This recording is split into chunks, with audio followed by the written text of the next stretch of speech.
আমাদের প্রিয় নেতা জনাব তারেক রহমান বাংলাদেশের 18 কোটি মানুষের আশা আকাঙ্ক্ষার প্রতীক। 17 বছর পরে আমাদের বাংলাদেশ প্রত্যাবর্তন করবেন।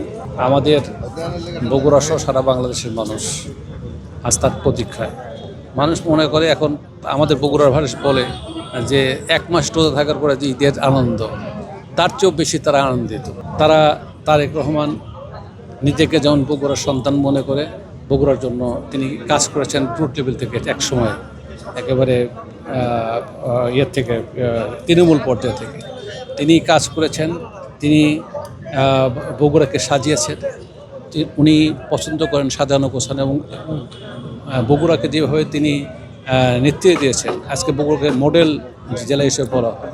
সেই জন্য বগুড়ার রাজনীতি বলেন, বগুড়ার মানুষের আশা আকাঙ্ক্ষার কথা বলেন, সারা বগুড়ার থেকে উনি শুরু করেছেন এবং মনে করেন যে বাংলাদেশকে উনি সাজাতে চান বগুড়ার মধ্যে।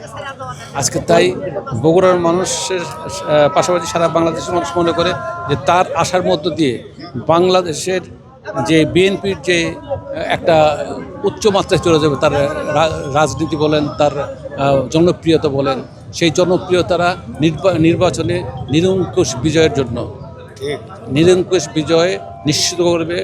এবং আমাদের প্রিয় নেতা জনাব তারেক রহমান বাংলাদেশের 18 কোটি মানুষের আশা আকাঙ্ক্ষার প্রতীক হিসেবে তিনি যে 31 দফা বাস্তবায়নের মধ্য দিয়ে এই দেশকে একটা উচ্চমাত্রায় নিয়ে যেতে চান এবং বিশ্বের কাছে মাথা উঁচু করে দাঁড় করতে চান।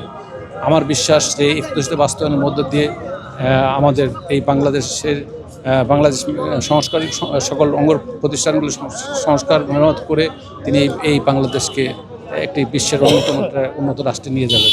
আমরা বিশ্বাস করি যে তারেক রহমান আমাদের সারা বাংলাদেশের জাতীয়তাবাদী শক্তি, বিশেষ করে আমাদের বিএনপি এবং অঙ্গ সংগঠনের নেতৃবৃন্দের কাছে, সকলের কাছে তিনি একটা জনপ্রিয় মানুষ। তার আশার মধ্য দিয়ে আজকে আমাদের যেমন বগুড়ার থেকে আমরা মনে করেছিলাম যে 20,000 লোক আমরা নিয়ে আসবো, সেখানে অলরেডি 25,000 লোক সেখানে চলে আসছে। আমরা তো তাদেরকে বাধা দিতে পারিনি, তাদের নিজ ইচ্ছায় চলে আসছে। আমরা বিশ্বাস করি যে সারা বাংলাদেশের থেকে এরকম মানুষ আসবে। আজকে কোটি লোকের সমাগম হবে এখানে। আগামীকালের এই মহেন্দ্রক্ষণে আমরা তাকে বরণ করব, তার কথা শুনবো এবং তার কথা অনুযায়ী বাংলাদেশ উজ্জীবিত হবে এবং বাংলাদেশের আগামী নির্বাচনকে বিজয় নিশ্চিত করবে এবং নিরঙ্কুশ বিজয় নিশ্চিত করবে, এটি আমার প্রত্যাশা।